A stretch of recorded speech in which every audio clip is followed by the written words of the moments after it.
가장 판매하기 쉬운 시장이라고. 쉽네요. 이게 거짓말이 아니고 진짜예요.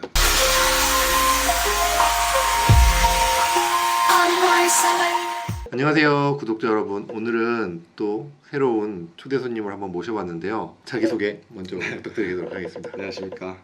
온라인에서 브랜드 정품 편집샵을 운영하고 있는 28살 앵코놈이라고 합니다. 키워드가 뭔지 그게 왜 중요해? 제가 정말로 궁금한 건 월 2억 지금 네. 넘게 나오고 계시는데 매출이 네.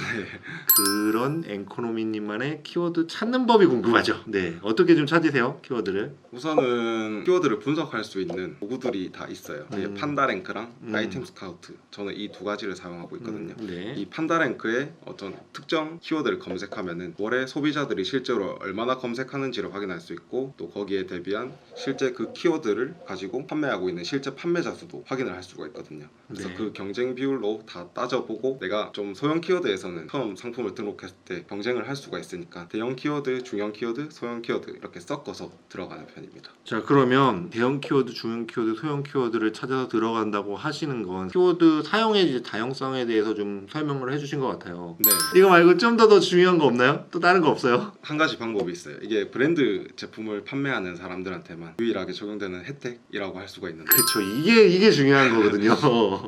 저도 이 방법을 사용해서 빠르게 매출을 낼 수 있었던 이유 중 하나고요. 바로 신상품을 공략하는 거예요. 네, 이 브랜드마다 매 시즌에 신상품을 발매를 하기 때문에 이 신상품을 내가 누구보다 먼저 네이버 쇼핑에 등록하게 되면 경쟁사 없이 빠르게 상위 노출을 할 수가 있어요. 만약에 그 신상품이 조금이라도 수요가 생긴다? 수요에 대한 높은 비중을 제가 다 들고 갈 수가 있거든요.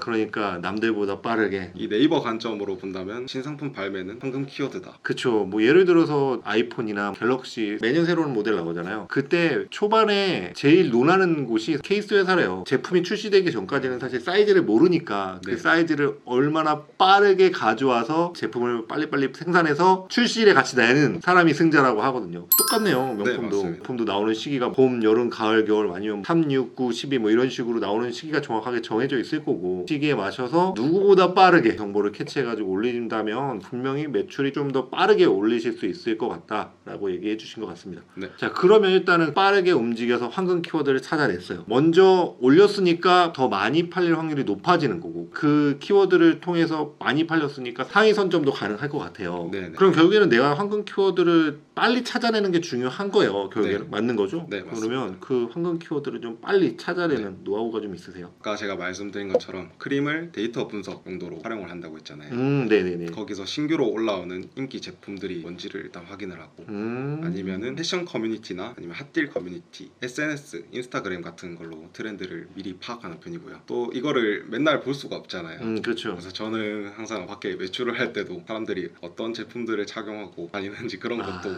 보는 버릇이 생긴 것 같아요. 결국에는 관심이네요. 네, 맞습니다. 얼마나 쪽에 관심을 가지느냐, 사람을 얼마나 관찰하느냐, 그 관심을 가져야지만 새로운 키워드가 나왔을 때 빨리 캐치하고 그럴 수 있다 네. 라고 생각을 할 수 있겠네요. 네, 맞습니다. 어쨌든 기본적으로는 어떠한 온라인 사업을 하시던 사실 관심이 필요한 것 같아요. 결국에는. 지금 오늘 해주신 얘기를 좀 전체적으로 좀 요약해 보자면, 온라인 초보 셀러들은 브랜드 유통을 하면 매출을 단기간에 빨리 올릴 수 있고, 다른 온라인 셀링보다 브랜드 유통을 하는 방법에는 두 가지 정도가 있다. 뭐 아까 전에 말씀해 주신 재고를 사입하는 방법이 있고, 네. 그다음에 주문이 들어왔을 때 주문을 하러 가는 방법이 두 가지가 있는데, 네. 크림이라는 좋은 사이트가 있기 때문에 재고 네. 사입을 할 때 조금 더 마음 편안하게 네. 진행을 할 수도 있다. 그렇죠. 그래서 역으로 생각하면은 크림에 등록되어 있는 제품을 사입을 해서 오픈마켓에 판매하는 게 유리해요. 그래야 재고 리스크에서 조금 벗어날 수가 있습니다. 네. 그렇게 좀 크림을 이용하시는 게 초보 셀러자들한테 좋을 것 같고, 그 다음에 네이버를 이용하실 때는 상위 노출을 좀 많이 하셔야 되는데, 상위 노출을 하는 방법은 신제품이 나왔을 때 누구보다 빠르게 움직여서 그 제품을 빨리 내가 가져와서 팔 수 있는 상태로 만들어 놓는 게 중요하다. 네, 맞습니다. 뭐 이 정도로 오늘 전체적인 내용을 요약하면 그 정도로 될 것 같은데, 네. 혹시 그러면 요거 말고 브랜드 유통 이제 처음 시작하시는 분들 아무래도 이제 겁이 많으실 거예요. 네. 요거 말고 좀 더 주의해야 될 점이 좀 있을까요? 딱히 그렇게 크게 주의해야 될 점은 없어요. 몇몇 초보자분들께서 브랜드 유통을 하고 싶으신 분들이 좀 공통적으로 여쭤보는 질문이 있는데, 자기가 라이센스가 없는데 브랜드 제품을 팔 수 있냐? 네네. 이거를 굉장히 많이 질문을 하세요. 그쵸. 근데 이게 라이센스가 없어도 정품을 판매하면은 그 상품권 침해에 대한 문제가 발생하지 않기 때문에 정품을 판매하시면 일단 정품을 네. 그냥 파는 건데 원래 있었던 제품을 가져와서 내가 그 제품을 만드는 게 아니고 뭐 네. 중국에서 내가 생산해서 가지고 들어오는 것도 아니고 정품 매장에서 산 제품을 정품으로 판매하는 거는 사실 전혀 라이센스에 대한 문제가 없는 거죠. 내가 네, 만든 게 맞습니다. 아니니까. 그냥 저는 유통업자일 뿐이지. 네. 그리고 두 번째가 이제 이미지.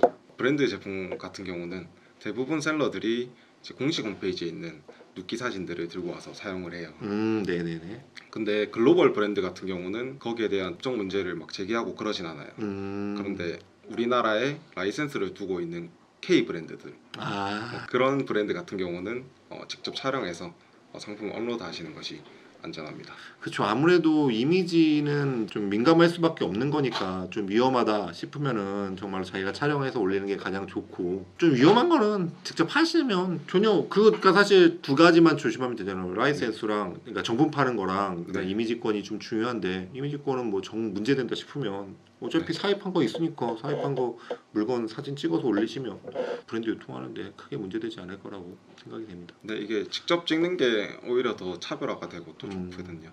그리고 또 추가적으로 주의해야 할 점을 말씀드리면은 오픈마켓마다 상품 등록할 때 내부 규칙들이 있어요. 네네네. 네, 네이버 같은 경우는 일단 최종적인 목표가 상위 노출을 하는 거잖아요. 그렇죠. 네, 상위 노출 열심히 시켰는데 나중에 하루 아침에 갑자기 날라갈 판매가 때. 안 일어나는 경우가 네. 있거든요. 그게 이제 소비자가 신고를 하는 게 아니고 다른 경쟁사들이 그쵸. 그런 허점을 발견해서 내가 신경 쓰지 못한 그런 허점들을 발견해서 신고하는 경우가 다수기 때문에 그런 부분들만 잘 지켜서 상품 업로드 해주시면은 딱히 주의해야 할 점은 없습니다. 쉽네요. 라이센스 정품 구매하는 거 좀 위험하다 싶으면 내가 사진 찍어서 올리는 거 그다음에 내가 올리는 곳에 가이드라인 잘 맞춰서 올리는 거 그거는 누구나 해야 되는 일이잖아요. 네, 맞습니다. 그렇기 때문에 제가 느끼기에는 지금 오늘 앵코노미님이 말씀해 주셨던 대로만 한다면 어느 정도 매출은 조금 나오지 않을까 싶은 생각이 좀 있습니다. 오늘은 지금 브랜드 유통을 현역에서 하고 계시는 앵코노미님을 모시고 브랜드 유통에 대해서 좀 얘기를 해봤는데요. 오늘 어떠셨어요? 재밌네요. 자, 오늘 이렇게 멀리까지 와주셔서 네. 촬영을 해주시는데 뭐 마지막으로 해주시고 싶으신 말씀 있으신가요? 아까 제가 말씀드린 것처럼 초보들이 가장 판매하기 쉬운 시장이라고 말씀드렸잖아요. 네네네. 이게 거짓말이 아니고 진짜예요. 그러니까 온라인 이커머스 사업에 조금 관심 있으신 분들이라면은 브랜드 유통도 한번 접해보시는 것을 권장드립니다. 알겠습니다. 오늘은 앵코노미님과 브랜드 유통에 대해서 얘기를 해봤는데요. 오늘 이야기가 좋으셨다면 아시죠? 구독, 좋아요, 알림 설정까지 눌러주시면 이런 좋은 인터뷰 많이 들으실 수 있으시니까 많이 구독해주시면 저에게 힘이 될 것 같습니다. 자, 그러면 마지막으로 인사하고 끝내도록 하겠습니다. 그러면 감사합니다.